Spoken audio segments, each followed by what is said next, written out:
Because you seem really, at the moment, John, to be kind of emerging now from a distance anyway, seem to be a kind of trough of depression. Yeah, well, once you've been down, rather mentally, I mean, I go into these troughs every few years. It was less noticeable in the Beatles because the Beatles' image and thing would carry you through it, you know. I mean, I was in the middle of a trough in Help, you know, but you can't see it, really. I mean, I'm singing Help for a kick-off, you know.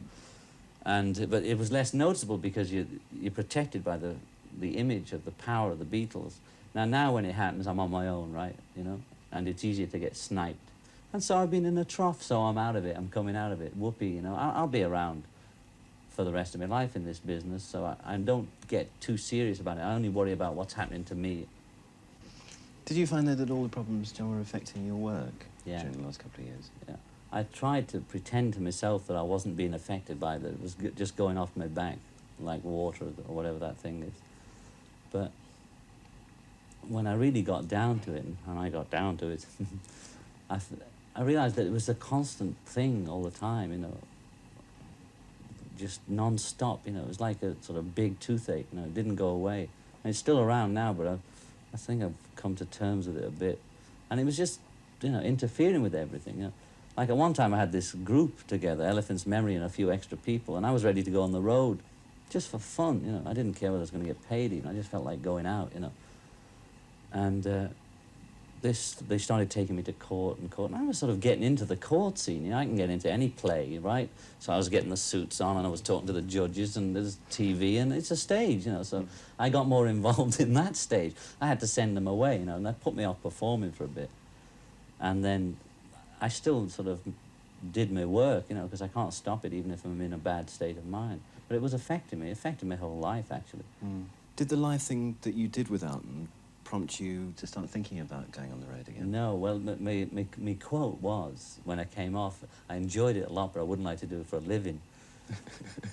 You know, I mean, if I can live without doing it, I'll do it. If I get the urge to perform, you know, I'll do it. And if I do a tour ever, I'll wait till my green card and I'll do a tour of the world, you know. I don't just going around in circles a bit, you know. I may as well do it all.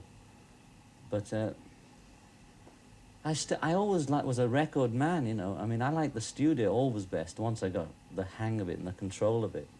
I like it because it's complete control. And even as a fan when I was younger, I wasn't that mad on seeing the artist live. I liked the record, you know. I liked the record of Bebopaloola, say. I'm not particularly mad on seeing Gene Vincent every time he came to town. You know, I wasn't that upset that Elvis never came to England. I'll go for the records, the pre-army records, you know. So records is what I was hooked on. You know, if they came around, I might go see, you know. The inevitable question. You know, I mean, are they ever going to get back together? Yeah, I mean, first of all, is there any possibility? But secondly, much more important, do you think that it's a good idea? Well, that's another point altogether, whether it'd be a good idea or not. You see, it's strange, because at one period when they're asking me, I was saying, nah, never, what the hell, go back, no, not me. And then there came to a period when I thought, well, why not, if we felt like making a record or doing something. Everybody always envisages the stage show. To me, if we worked together, studio again, you know. The stage show, something else. If we got something to say in a studio, okay.